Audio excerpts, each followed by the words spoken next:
There are these really great signs going up all over Atlanta, and it says vote, and then at the bottom it's like one more time. That's the campaign. Perfect. I love it. This is all about turnout and enthusiasm and energy and getting Georgians back out to the polls. We know that there is power in numbers, and when we work together, we win. You got to be in the game to win it. Listen, this is a Georgia race, and I'm Georgia. This probably be one of the most important elections ever. There's a lot at stake. We are already running the most ambitious voter registration and get out the vote effort in American history here. Where the South goes is where the nation's gonna go. We're bellwethers. Welcome to Ground Game, Georgia. From Atlanta, I'm Holly Anderson. And from Chattanooga, Tennessee, right across the border, I am Marcus Ellsworth. While the election is over in most of the country, Georgia is having a very decisive runoff election. Not just one decisive runoff election, but two. That could very well change the balance of power in the Senate. If you're following this election at all, you're probably familiar already with the work of Stacey Abrams and organizations like Fair Fight. They are the sun of organizing power in Georgia. We are here to show you the stars and planets. Because as Stacey herself would tell you, she didn't do this alone. So here on Ground Game Georgia, we will be talking to the folks who are doing that work.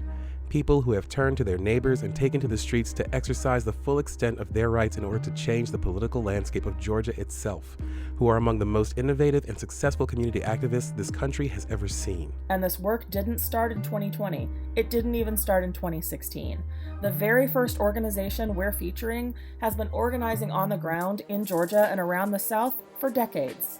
And that work is going to continue, not just through this election, but long after this runoff is over.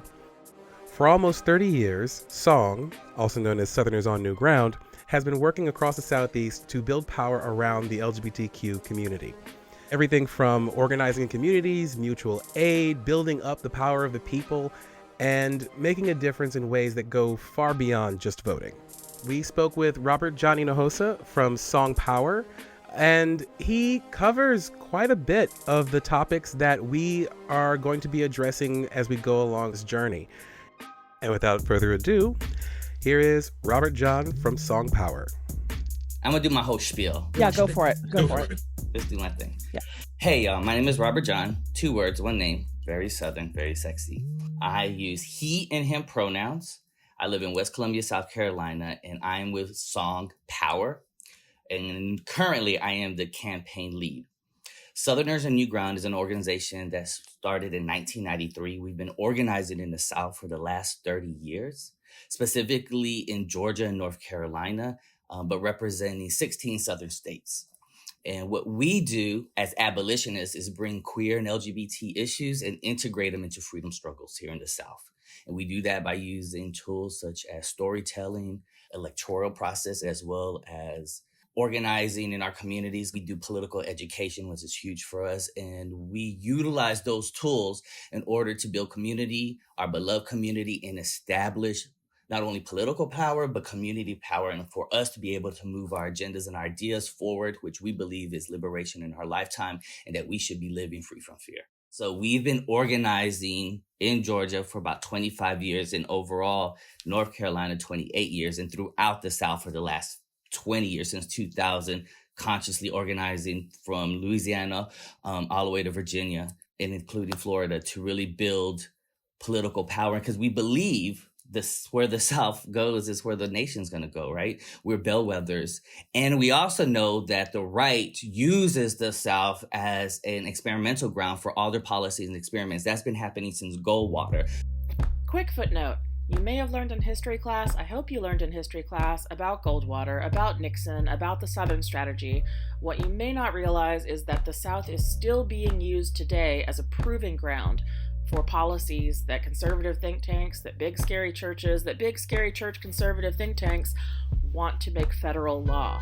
Some fairly recent examples of this are anti-trans bathroom bills or attacks on marriage equality, and pretty regularly attacks on abortion access. Those usually get a test run in some southern state before moving to the Midwest and then to the rest of the country.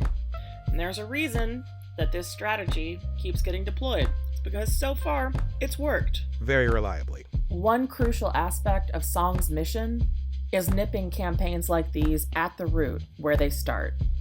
So I get a lot of questions about what does Southerners on new ground and what is new ground. We believe the old South is going to fall. And as it falls and crumbles, we're going to create a new South. And that new South will be on new ground, hollow ground, ground that recognizes the indigenous peoples who were birthed so this land could be here, and to recognize the Black bodies that were stolen to build this land, to create this empire. As we drop monuments, we're dropping the old South in its totality.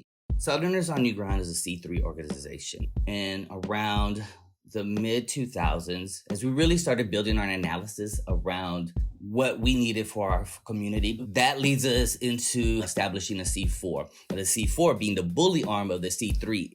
So, Song and Song Power are two groups with very similar missions. They're very closely aligned, but they have to exist as two separate groups for IRS reasons.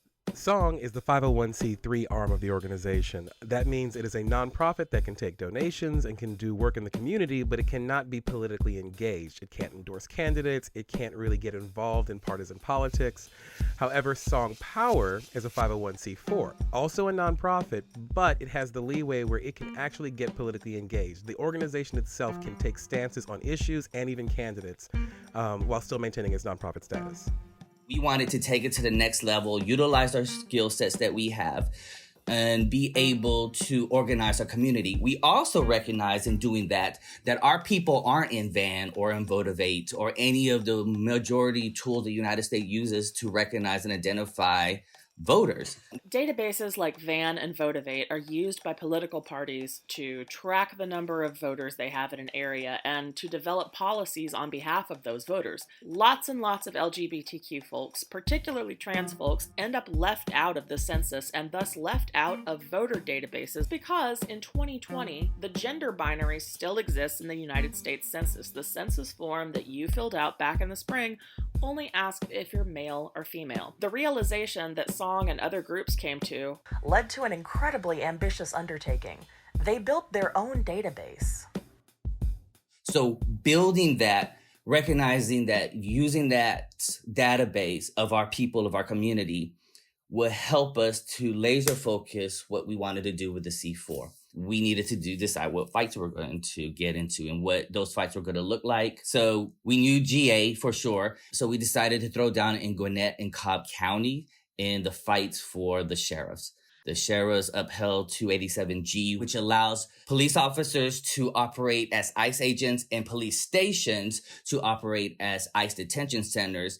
And police forces then receive an enormous amount of money from the federal government to not only pay those folks, but to militarize their agencies. So then we wanted to have sheriffs who are going to be like, no, I don't fuck with 287G. Like, I don't want my community to be in fear, or nor do I want to completely racially profile my community either, right? Like, we're here to protect and serve. How did you guys determine the strategy for reaching these people in Cobb and Gwinnett? And then how did you go about implementing that? Like, what did that look like on the ground? What we really talked about in very early was like, what is our strategy? How are we going to go about and connect with our communities in Gwinnett and Cobb County as part of our campaigns to be free from fear, which Song, Southerners on New Ground as a C3 runs a number of campaigns, hashtag to melt ICE, hashtag in money bail, Black Mama bailouts. So now we took that C3 energy and those campaigns that we were running around like community needs and then put some of those resources into electoral process to flip those sheriffs out. We did all that because we already built relationships with that community. We already had a database of folks that we already throwing down with, people who have known us for decades at this point, and relationships built with other communities and other organizations. And our campaigns are not transactional. And that's where, and for us in South Carolina and Georgia, we differ from the Republicans and the Democrats. They come into your cultural centers, to your places of worship, to your communities, and want you to give them something to vote. And they're going to promise you they're going to do these grand things, and you're not going to see them again until they come back. What Robert-John is getting into here is a far too common occurrence, where underserved communities get outreach from candidates or organizations promising them, hey, if you vote for us or you support what we're doing, then we're going to change things in your community. But then once the community delivers for that candidate, that campaign, they are then ignored until the next election season, which is why those communities remain underserved. We wanted our campaigns to be transformative. So we had a back to school event in North Charleston where we gave 100 book bags out, filled with school supplies and PPE, and we fed 100 families in a community that we set up post at. And we're not concerned whether they were registered to vote or not. They may not want to fucking vote. They may not believe in the electoral process. What I need them to do is be comfortable, be fed, and then we can have conversations about abolition and liberation. And maybe through those conversations, to building relationships, to building community, we can come to a consensus, and maybe you can throw down with us in the electoral process, or you might just do the education stuff, and I'm cool with that. Our relationships cannot be transactional. We've been treated as commodities before. We've been treated, our bodies and our communities, as things that can be exchanged and bartered. We're not going to do that to our people, and we're not going to do it over an electoral process, for sure. One that never has been beneficial to us on the long term, but we want to change that, right? So in order to change that, we are going to have broader conversations. We have to get deeper. That's why we have those relationships in GA. That's why when we were in Gwinnett and Cobb County in 2020, in the midst of a pandemic, we figured out a hybrid way to connect with 150,000 Black and Brown community members. We did it in English and Spanish. We did it in ASL. We created spaces and curated spaces that we wanted our communities to be part of, that we would feel safe in. Cobb and Gwinnett counties both set all-time voter turnout records in the 2020 presidential election. Gwinnett had an increase of 25% over 2016's turnout. Once our crew was down, what we did is then build on the people we've already been dealing with and doing what we call relational to relational organizing. And what we did is, I know 5 people I'm throwing down with. Hey, 5 people, you connect with another 5 people with this message. So you're the block leader. As you knock your block, you collecting 5 names that are people like, yeah, I'm down with this. I connect with them. I drop off literature, any type of information they need, because they're going to knock the block with 5 other family or members. And they're going to keep doing that so that you're not canvassing in the traditional way where a group of people show up and knocking on strangers' doors. You are organizing your own people, your own community. We're not hiring somebody not even from Birmingham to organize in GA. We're not hiring somebody from Chicago to organize in GA. We're hiring people in Gwinnett, and we're hiring people in Cobb to throw down in Gwinnett and Cobb. We're hiring people in ATL. We're hiring people in Columbus, in Athens, because we're also here to be sustainable as well, right? Again, I'm not here to be exploitative, and I'm not here to be transactional. So if I want to build in those communities, then I should give the resources that we have to our communities. Like, I want to build the equity in our own communities, and they're the people who are going to tell us what we need to do. Those why our campaigns were successful. We flipped the old sheriffs out and got new representation. And that's how we're approaching the runoffs as well. We're building within our community. We're reaching out. We are going to really bump up our mutual aid. Mutual aid is when communities actually work to help each other. It's not transactional, as Robert-John was talking about in some other examples.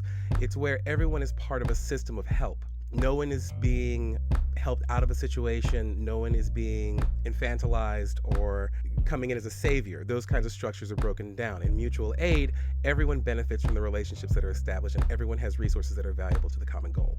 So community resources in the way coat drives, doing more food for the community, also figuring out how we can plug in with other healthcare organizations and see how we can get folks influenza shots, right?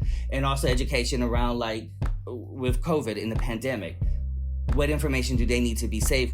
We want in the next 7 weeks, as we're doing this runoff, to be let people know what's up, why this is paramount for us as a nation, but also we still have needs on the ground that are happening right now. We need to be aware and concentrated on those needs as we build this. And we're going to do it at the same time. We can chew, come, and walk.